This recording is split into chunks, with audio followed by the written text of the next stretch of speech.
Now, staying with this topic, for more insight on cyberspace security, we're joined in the studio by Ms. Su Xiaohui, Deputy Director from International and Strategic Studies in China Institute of International Studies. Nice to have you on NewsHour, Ms. Su.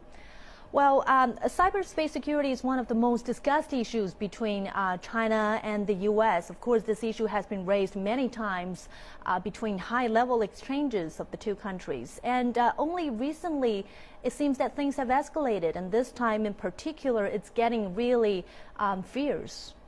You're right.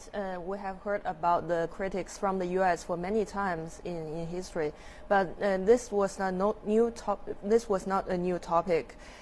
But years ago, we heard little about the cyberspace this term. According to my understanding, it was from the year 2011. The related countries, especially the Western ones, began to pay more attention on the cyberspace. It is because that they gradually realized that the cyberspace security is part of the national security of these countries. So they look more to this cyberspace and trying to set up related strategy.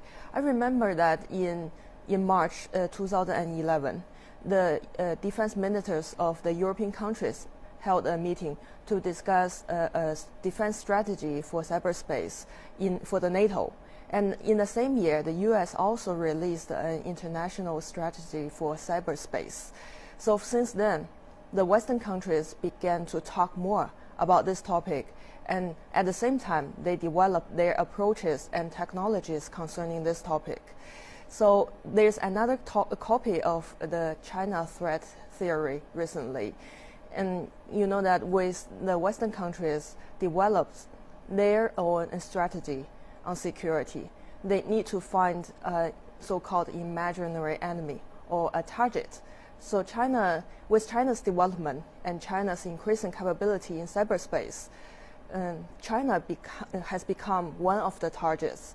So that is why China has gained so much critics from the Western group. And also, new technologies have really torn down traditional barriers of defending